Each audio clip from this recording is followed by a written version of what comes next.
औज़ुबिल्लाहि मिनश्शैतानिर्रजीम बिस्मिल्लाहिर्रहमानिर्रहीम अस्सलामु अलैकुम वरहमतुल्लाहि वबरकातुहू।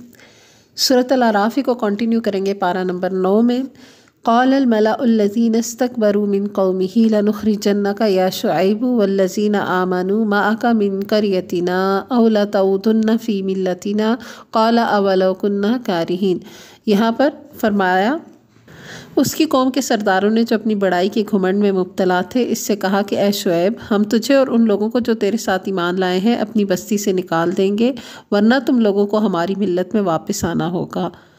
शुएब ने जवाब दिया, क्या ज़बरदस्ती हमें फेरा जाएगा? ख़्वाह हम राज़ी ना हों, हम अल्लाह पर झूठ खड़ने वाले होंगे अगर तुम्हारी मिल्लत में पलट आएँ, जबकि अल्लाह हमें इससे निजात दे चुका है। तो पिछले पारी से कंटिन्यूएशन के साथ यहाँ पर वही पैगंबरों के तज़किरे चल रहे हैं कि किस तरह तमाम पैगंबरों ने अपनी कौमों को अल्लाह का दीन पहुँचाया और किस तरह कौमों ने हर धर्मी की और इनकार किया और फिर उनके बुरे अंजाम हुए, उन पर अल्लाह के अज़ाब आए।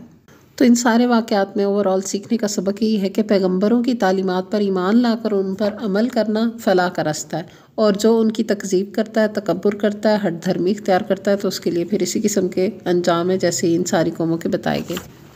फिर आज 96 में अल्लाह ताला फरमाते हैं, वलौ अन्ना अहलल कुरा आमनू वत्तक़ौ लफ़तहना अलैहिम बरकातिम मिनस समाई वल अर्द वलाकिन कज़्ज़बू फ़अख़ज़नाहुम बिमा कानू यक्सिबून। अगर बस्तियों के लोग ईमान लाते और तकवा की रविश इख्तियार करते तो हम इन पर आसमान और ज़मीन से बरकतों के दरवाज़े खोल देते, मगर उन्होंने तो झुटलाया, लिहाजा हमने उस बुरी कमाई के हिसाब में इन्हें पकड़ लिया जो वो समेट रहे थे। यानी अल्लाह ताला के दीन के ऊपर अमल करते, ईमान लाते और तकवा की रविश पर चलते तो उनको फ़ायदे होते, जिन फ़ायदों के पीछे ये दौड़ रहे हैं, हालांकि जिन ज़रियों के साथ ये दौड़ रहे हैं, तकब्बुर और तकज़ीब, तो उनसे फ़ायदा तो नहीं होगा, उनसे तो बहरहाल नुकसान ही होगा दायमी। वक्ती तौर पर अगर फ़ायदा हो भी गया तो अचानक पकड़ हो जाएगी, क्योंकि अगली आयत में ये भी बता दिया कि दिन और रात की घड़ियों में किसी भी वक्त कोई इस बात से बेखौफ कैसे हो सकता है कि अल्लाह ताला उसे पकड़ ना ले। अल्लाह तो पकड़ सकता है हर वक्त भी। तो नेक लोगों का तरीका तो इससे मुख्तलिफ होता है, वो तो बजाय इसके कि अकड़े बैठे हों तो अल्लाह से आजिज़ी से मांगते हैं, ईमान भी लाते हैं, तकवा भी इख्तियार करते हैं और फिर मांगते भी रहते हैं कि मसलन अल्लाहुम्मा इन्नी अऊज़ु बिका मिन ज़वालि नेमतिक व तहव्वुलि आफ़ियतिक व फ़ुजाअति निक़मतिक व जमी सख़तिक। यानी अल्लाह, बेशक मैं तेरी पनाह मांगता हूँ तेरी अता करदा नेमतों के ज़वाल से, तेरी अता करदा आफ़ियत के बदल जाने से, तेरी सज़ा के अचानक वारिद होने से और तेरी हर किस्म की नाराज़गी से।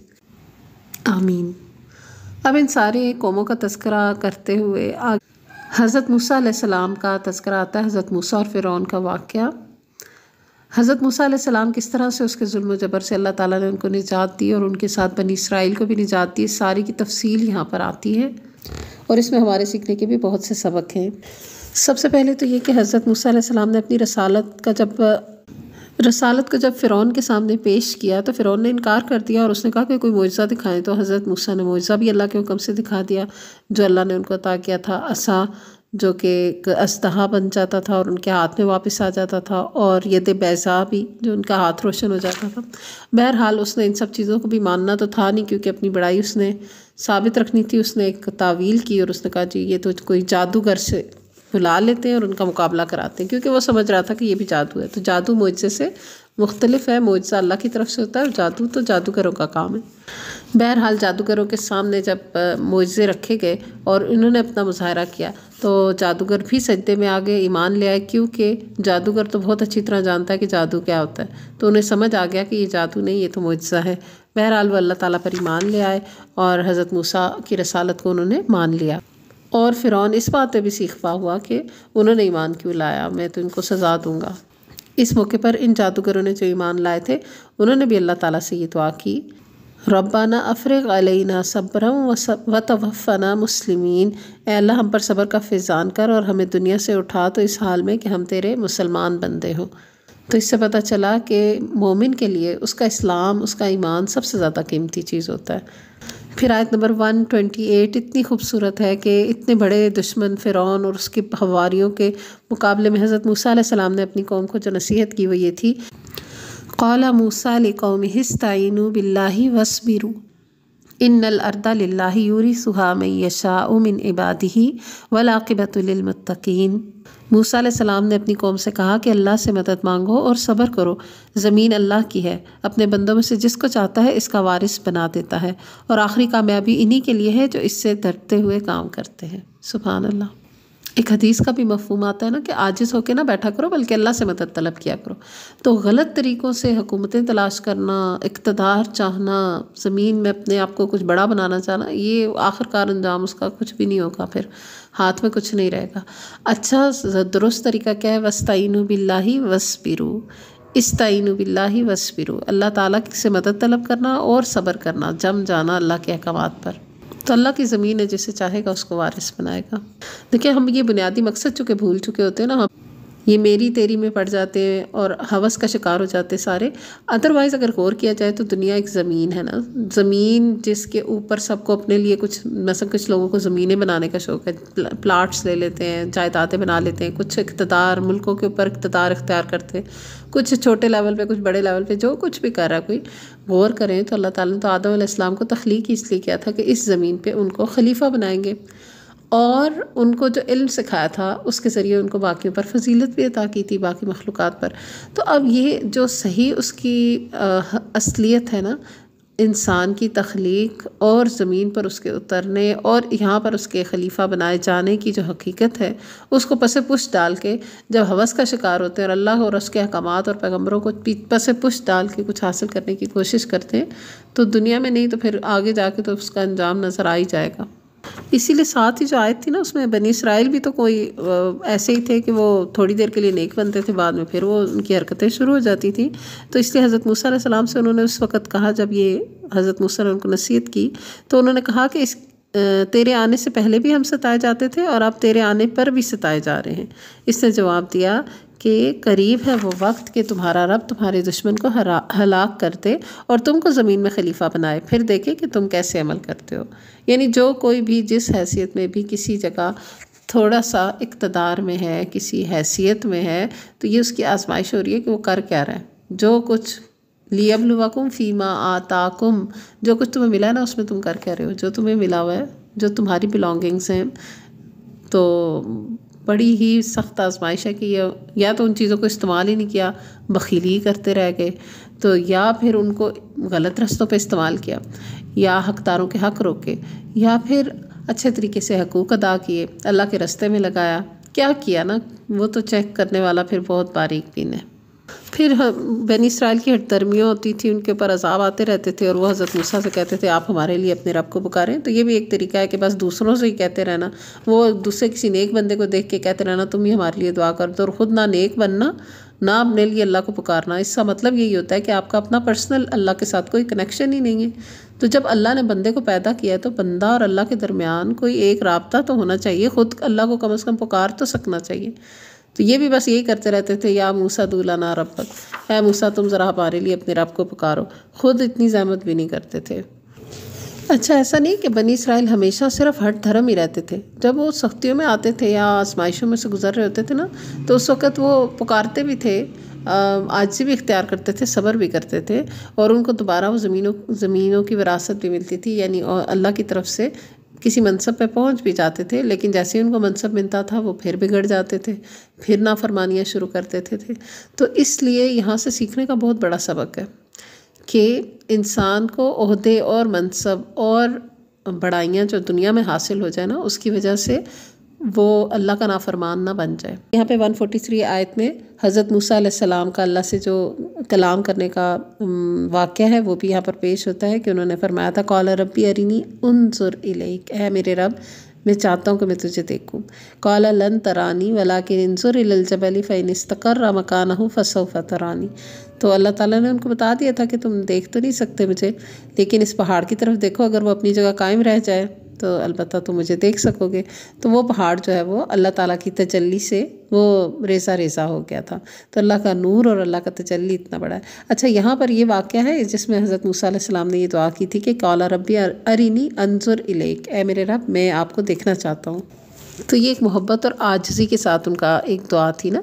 लेकिन बनी इसराइल जब वो इनकार करने पे आते थे और पैगम्बरों को क्या कहते थे कि हम अल्लाह ताला को सामने देखना चाहते हैं, अरिन अल्लाह जहरा, अल्लाह हमें सामने ला के दिखाओ तो हम मानेंगे, नाउज़ुबिल्लाह। तो वो एक तकब्बुर के साथ मुतालबा था और ये एक मोहब्बत और आजिज़ी के साथ दुआ है कि रब्बी अरिनी अंजुर इलैक, ए मेरे रब मुझे याराए नज़र दे कि मैं तुझे देख सकूं। सुभान अल्लाह।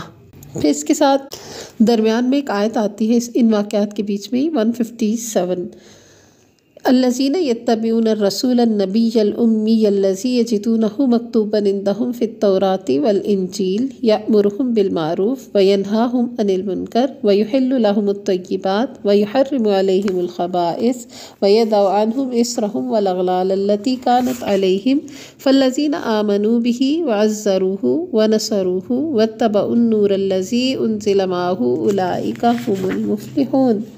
बस आज ये रहमत उन लोगों का हिस्सा है जो इस पैगंबर नबी उम्मी की पैरवी करें, यानी नबी सल्लल्लाहु अलैहि वसल्लम, जिसका ज़िक्र उन्हें अपने हाथ तौरात और इंजील में लिखा हुआ मिलता है। वो इन्हें नेकी का हुक्म देता है, बदी से रोकता है, इनके लिए पाक चीज़ें हलाल और नापाक चीज़ें हराम करता है, और इन पर से वो बोझ उतारता है जो इन पर लदे हुए थे, और वो बंदिशें खोलता है जिनमें वो जकड़े हुए थे, यानी उनके खुद साख्ता दीनी रसूम और रवाज। लिहाजा जो लोग इस पर ईमान लाएं और इसकी हमायत और नुसरत करें उस रोशनी की पैरवी इख्तियार करें जो उसके साथ नाजिल की गई है, वही फलाह पाने वाले हैं। तो वाक़या तो बनी इसराइल के सुनाए जा रहे हैं, लेकिन बीच में ये कहकर बनी इसराइल को, यहूद व नसारा को इत्तबा रसूल सल्लल्लाहु अलैहि वसल्लम की दावत भी दी गई है, और साथ ही आप सल्लल्लाहु अलैहि वसल्लम की रसालत का तमाम जहान वालों के लिए आना ये भी ऐलान हो गया। ए मोहम्मद सल्लल्लाहु अलैहि वसल्लम, कहो कि ए इंसानों, मैं तुम सब की तरफ इस अल्लाह का पैगंबर हूँ जो ज़मीन और आसमानों की बादशाही का मालिक है, उसके सिवा कोई खुदा नहीं है, वही ज़िंदगी बख्शता है और वही मौत देता है। बस ईमान लाओ अल्लाह पर और उसके भेजे हुए नबी उम्मी पर जो अल्लाह और उसके इरशादात को मानता है, और पैरवी इख्तियार करो उसकी, उम्मीद है कि तुम राह रास्त पालोगे। फिर आयत नंबर 163 में असहाब सब्त का जिक्र आया कि अल्लाह ताला के वो हीलाबाजी और हुज्जतबाजी करते थे अल्लाह के अहकामात मानने में, तो उनके साथ भी ऐसा ही हुआ फिर सज़ा के तौर। और बनी इसराइल ने चूँकि अल्लाह ताला की नाज़िल करता किताब को भी पसे पुश डाल के दुनिया को तरजीह दी हुई थी, तो अल्लाह ताला ने इनको बता दिया, आगाह कर दिया आयत 170 में कि वल्लज़ीना युमस्सिकूना बिल किताबी व अक़ामुस्सलाता इन्ना ला नुज़ीउ अजरल मुस्लिहीन, कि जो लोग किताब की पाबंदी करते हैं और जिन्होंने नमाज कायम कर रखी है, यकीनन ऐसे नेक किरदार लोगों का अजर हम ज़ाया नहीं करेंगे। यानी अगर बनी इसराइल के कुछ तबके ने ऐसा किया कि किताब को पसे पुश डाल के दुनिया को तरजीह दी, तो जिन लोगों ने नहीं ऐसा किया, या क़यामत तक के लिए जो भी अल्लाह की नाफिज करदा शरीयत पर अमल पैरा होगा, नमाज का क़याम करेगा, तो अल्लाह ताला तो किसी नेक का अजर ज़ाया नहीं करता। और इनके बारे में ये भी एक इनकी हैबिट पता चली अगली आयत से कि जब इनके सर पे पहाड़ उठा के खड़ा कर दिया जाता था ना, और उनसे कहा जाता था कि किताब को मजबूती से लो, अल्लाह के अहकामात पकड़ लो, उस वक़्त ये राज़ी हो जाते थे, पकड़ लेते थे, और बाद में फिर मुकर जाते थे। तो अपने आप से भी सवाल करना चाहिए कि क्या सिर्फ़ मुश्किलात में हम अल्लाह ताला के अहकामात पर अमल पैरा होते हैं, वो भी अपनी मर्ज़ी से ख़त्म दरूद करा कर हम सोचते हैं कि हम बड़े नेक हो गए, और जैसे ही हम मुश्किलात से बाहर होते हैं तो हम समझते हैं कि ये तो कोई आजमाइश ही नहीं, आसानी है बस, और अब हम जो है वो जितनी मर्ज़ी नाफरमानियाँ कर लें। तो ये बनी इसराइल को फॉलो करने वाला तरीका है, उनकी नहज पे चलकर उन्हीं जैसे अंजाम तक पहुंचा जा सकता है, कोई भलाई नहीं मिलती। बहरहाल मुसलमानों को, मोमिन को जो तरीका सिखाया गया कि वो मुश्किल में सब्र और खुशहाली में शुक्र का रवैया इख्तियार करता है। फिर आयत नंबर 172 में वादा अलस्त का जिक्र आया कि तमाम रूहों ने अल्लाह ताला के आगे इसका इकरार किया हुआ है कि अल्लाह ही हमारे रब हैं, यानी कि हम अल्लाह को रब भी मानते हैं और फिर उसके अतात के पाबंद भी अपने आप को समझते हैं। तो अगर दुनिया में आकर कोई कुफ्र करता भी है ना, तो उसकी रूह को जो बेचैनी होती है वो शायद इसी वजह से हो, क्योंकि रूह तो अपना इकरार कर चुकी हुई है। फिर आयत 180 में वलिल्लाहिल अस्माउल हुस्ना फदऊहु बिहा, अल्लाह ताला के अच्छे अच्छे नामों के ज़रिए अल्लाह को पुकारने का हुक्म आया है, और अल्लाह ताला के नामों के साथ अल्लाह को पुकारने से दुआ भी कबूल होती है। वैसे जितने भी नाम हैं सारे अगर नहीं भी पुकार सकते तो कुछ जो भी नाम लेकर अल्लाह को पुकारना, जैसे या अल्लाह, या रहमान, या रहीम, या करीम, या ज़ल जलाल वल इकराम, या हय्यू, या कय्यूम, तो मुख्तलिफ़ हदीस में इसकी बहुत सारी इससे मिलती जुलती दुआएं भी आती हैं। नंबर 199 और 200 में बताया गया कि खुज़िल अफ़्वा वामुर बिल उर्फ़ी व आरिज़ अनिल जाहिलीन व इम्मा यंज़ग़न्नका मिनश शैतानि नज़ग़ुन फ़स्तइज़ बिल्लाहि इन्नहु समीउन अलीम। ए नबी सल्लल्लाहु अलैहि वसल्लम, नरमी और दरगुजर का तरीका इख्तियार करो, मारूफ़ की तलकीन किए जाओ और जाहिलों से ना उलझो। अगर कभी शैतान तुम्हें उकसाए तो अल्लाह की पनाह मांगो, वह सब कुछ सुनने और जानने वाला है। तो आप सल्लल्लाहु अलैहि वसल्लम को मुखातिब करके ये सुनहरी उसूल हम सबको सिखाया गया कि दरगुजर से काम लेना, मारूफ़ की तलकीन करना और जाहिलों से एराज़ करना, जाहिलों को इग्नोर करना, जाहिलों की जहालत में उलझ ना जाना। लेकिन होता क्या है कि हम फ़ौरन उलझ जाते हैं। कोई जहालत बरतता है तो हम उसके साथ वैसे ही जहालत बरतने लगते हैं या उससे तंग आकर उसको अच्छी बात कहना छोड़ देते हैं। तो ये ऐसी सब चीज़ों से बचने के लिए, या हम कहते हैं माफ़ ही नहीं कर रहे, हम अड़ जाते हैं, इन सब चीज़ों से अपने आप को रोकने के लिए और इस आयत पर अमल करने के लिए खुज़िल अफ़वा वअमुर बिल उर्फ़ वअरिज़ अनिल जाहिलीन, इस पर अमल करने के लिए अगली आयत पर अमल करना ज़रूरी है कि जब शैतान तुम्हें फिसलाने लगे तो क्या करो। जब शैतान तुम्हें गलत बात पर उकसाए तो फस्तइज़ बिल्लाहि इन्नहु समीउन अलीम, तो अल्लाह की पनाह तलब कर लिया करो, अल्लाह की पनाह में आ जाया करो। तो यही एक नुस्खा है जिससे हम नेकियों पर अमल कर सकते हैं कि अल्लाह की पनाह में रहें, शैतान की उकसाहटों से बच जाएं। फिर आखिर में ना, सूरत के आखिर में वइज़ा क़ुरिअल क़ुरआनु फ़स्तमिऊ लहू वअनसितू लअल्लकुम तुरहमून, 204 आयत है। जब कुरान तुम्हारे सामने पढ़ा जाए तो इसे तवज्जो से सुनो और ख़ामोश रहो, शायद कि तुम पर रहमत हो जाए। तो जहाँ भी कुरान पढ़ा जाए तो उसे खामोशी से सुनना चाहिए अगर रहमत हासिल करना चाहते हैं तो। वज़्कुर रब्बका फ़ी नफ़्सिका तदर्रुअन व ख़ीफ़ा व दूनल जहरि मिनल क़ौलि बिलग़ुदुव्वि वल आसाल वला तकुन मिनल गाफ़िलीन। ए नबी सल्लल्लाहु अलैहि वसल्लम, अपने रब को सुबह शाम याद किया करो, दिल ही दिल में ज़ारी और खौफ के साथ और ज़ुबान से भी हल्की आवाज़ के साथ। तुम उन लोगों में से ना हो जाओ जो गफलत में पड़े हुए हैं। तो अल्लाह को पुकारते रहने वाले अल्लाह को बहुत पसंद है। एक हदीस में आता है कि मैं अपने बंदे के साथ हूँ उस वक्त तक जब तक वो मुझे याद करता है और मेरी याद में अपने होंठ हिलाता रहता है। तो जो अल्लाह को याद करता है ना, अल्लाह भी उसको याद करता है। इन्नल्लज़ीना इंदा रब्बिका ला यस्तकबिरूना अन इबादतिही व युसब्बिहूनहु व लहू यसजुदून। जो फरिश्ते तुम्हारे रब के हुज़ूर तक़र्रुब का मकाम रखते हैं वो कभी अपनी बड़ाई के घुमंड में आकर इसकी इबादत से मुंह नहीं मोड़ते और उसकी तस्बीह करते हैं और उसके आगे झुके रहते हैं। तो ये आयत सजदा है। और एक हदीस में आता है कि जब आदमी आयत सजदा पर सजदा करे तो शैतान रोते हुए दूर हट जाता है और कहता है, अफसोस मुझ पर कि आदम को सजदे का हुक्म हुआ, इसने सजदा किया, उसके लिए जन्नत है, और मुझे सजदे का हुक्म मिला था, मैंने इनकार किया और मेरे लिए जहन्नम है, नाउज़ुबिल्लाह। इसके बाद है जी सूरत अल अनफ़ाल, मदनी सूरत है। बिस्मिल्लाहिर्रहमानिर्रहीम। यस्अलूनका अनिल अनफ़ाल कुलिल अनफ़ालु लिल्लाहि वर रसूल फत्तकुल्लाह व अस्लिहु ज़ात बैनिकुम व अतीउल्लाह व रसूलहु इन कुंतुम मुमिनीन। तुमसे अनफ़ाल यानी माल गनीमत के मतलब पूछा जाता है। कहो ये अनफ़ाल तो अल्लाह और उसके रसूल के हैं, बस तुम लोग अल्लाह से डरो और अपने आपस के ताल्लुकात दुरुस्त करो और अल्लाह और उसके रसूल की अताअत करो अगर तुम मोमिन हो। यानी माल गनीमत की तकसीम आपस में लड़ाई झगड़े का सबब ना बन जाए, इसलिए उनकी तरबियत की गई कि ये मामला कैसे तय होगा, ये अल्लाह और रसूल की चीज़ है, वो जैसे कहेंगे वैसा होगा। फिर यहाँ सच्चे अहले ईमान की कुछ खसूसियात बता दी गई। नंबर 1 ये कि जब अल्लाह का ज़िक्र किया जाता है तो उनके दिल डरते हैं, और जब उनकी ऊपर अल्लाह की आयतें तिलावत की जाती हैं तो इनका ईमान बढ़ जाता है और वो अपने रब पर तवक्कुल करते हैं और नमाज कायम करते हैं, अल्लाह के दिए रिस्क में से खर्च करते हैं। तो जिन लोगों के अंदर ये सिफ़ात है वही सच्चे मोमिन हैं और अल्लाह के पास उनके लिए दर्जे हैं, बख्शिश है और इज़्ज़त वाला रिस्क भी है। फिर जंग बदर का कुछ तज़किरा करके तमाम मुसलमानों की रहनुमाई के साथ उनकी तरबियत की गई। अल्लाह ताला की मदद किस तरह आई थी और उसका मकसद क्या था कि अहले ईमान के दिलों को इत्मीनान हासिल हो। फिर ख़ास तौर पर ये ज़िक्र आ गया आयत नंबर 15-16 में कि अल्लाह ताला के रास्ते में जब अगर काफिरों के साथ मुकाबला हो जाए तो फिर पीठ नहीं दिखा सकते, सिवाय इसके कि कोई जंगी चाल चलते हुए पीछे मुड़कर वापस हमला करना मतलूब हो। अदरवाइज़ अगर पीठ दिखाकर भाग जाएं तो फिर ये अल्लाह ताला की सख्त नाराज़गी का सबब है, क्योंकि जब मुकाबला काफिर के साथ होगा ना तो अल्लाह आपके साथ होगा, तो जिसके साथ अल्लाह है उसको हार नहीं होती। और फिर आयत 20 और 21 में ये भी एक तरबियत की गई कि अल्लाह और रसूल की इताअत करो और ऐसे ना बनो कि जैसे सुनाई कुछ नहीं, उन लोगों की तरह ना हो जाओ कि जो सुनते हैं और कहते हैं हमें तो सुनाई नहीं, हमें तो पता नहीं चला क्या हुक्म आया।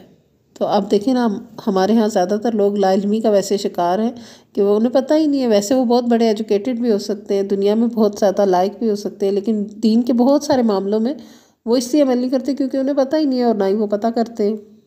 तो अल्लाह ने फरमाया इन्ना शर्रत दवाबी इंदल्लाहि सुम्मुल बुक्मुल लज़ीना ला याक़िलून, यकीनन खुदा के नज़दीक बदतरीन किस्म के जानवर वो बहरे गूंगे लोग हैं जो अक्ल से काम नहीं लेते। फिर आयत नंबर 20, या अय्युहल्लज़ीना आमनुस्तजीबू लिल्लाहि वलिर्रसूलि इज़ा दआकुम लिमा युहयीकुम वअलमू अन्नल्लाह यहूलु बैनल मर्इ व क़ल्बिही व अन्नहु इलैहि तुहशरून। ए ईमान लाने वालों, अल्लाह और उसके रसूल की पुकार पर लब्बैक कहो जबकि तुम्हें रसूल उस चीज़ की तरफ बुलाए जो तुम्हें ज़िंदगी बख्शने वाली है, यानी ईमान वाली बात। और जान रखो कि अल्लाह आदमी और उसके दिल के दरमियान हायल है और उसी की तरफ तुम समेटे जाओगे। अभी जो अल्लाह बंदे और उसके दिल के बीच में हायल है ना, इसका मतलब ये भी है कि अल्लाह दिल के हाल से वाकिफ़ है, और इसका मतलब ये भी है कि अल्लाह ताला जैसे चाहता है दिल को फेर देता है। कभी पेंडिंग छोड़ते रहते हैं ईमान को कि अच्छा ले आएंगे ईमान, सोचेंगे करेंगे, ये करते करते वो इतना पेंडिंग कर देते हैं कि फिर अल्लाह ताला हायल हो जाता है, वो चाह के भी नहीं कर पाते वो काम। तो इसलिए लब्बैक कहो अल्लाह और रसूल की बात पर, ऐसा ना हो कि फिर मौका ना मिले। फिर जंगों का ही तस्करा करते करते आखिरी जो 2 आयतें हैं ना इस पारे की, उसमें है कि ए नबी सल्लल्लाहु अलैहि वसल्लम, इन काफिरों से कहो कि अगर अब भी बाज आ जाए तो जो पहले हो चुका इससे दरगुजर किया जाएगा, लेकिन अगर ये इसी पिछली रविश का आदा करेंगे तो गुज़िश्ता कौमों के साथ जो हो चुका वो सबको मालूम है। ए ईमान लाने वालों, इन काफिरों से जंग करो यहाँ तक कि फ़ितना बाकी ना रहे और दीन पूरा का पूरा अल्लाह के लिए हो जाए। फिर अगर वो फितने से रुक जाए तो इनके अमाल को देखने वाला अल्लाह है। व इन तवल्लौ फ़अलमू अन्नल्लाह मौलाकुम नेमल मौला व नेमन नसीर, और अगर वो ना माने तो जान रखो कि अल्लाह तुम्हारा सरपरस्त है और वो बेहतरीन हामी व मददगार है। यानी ज़िंदगी के हर महाज पर मोमिन को हिम्मत बधा कर रखने के लिए अल्लाह पर तवक्कुल काम आता है। हस्बुनल्लाहु व नेमल वकील नेमल मौला व नेमन नसीर। इसी दुआ के साथ इख्तिताम करते हैं आज के सबक का। वाखिरु दावाना अनिल हम्दुलिल्लाहि रब्बिल आलमीन। सुब्हानकल्लाहुम्मा व बिहम्दिका नशहदु अल्ला इलाहा इल्ला अंता नस्तगफिरुका व नतूबु इलैक। अस्सलामु अलैकुम व रहमतुल्लाहि व बरकातुहू।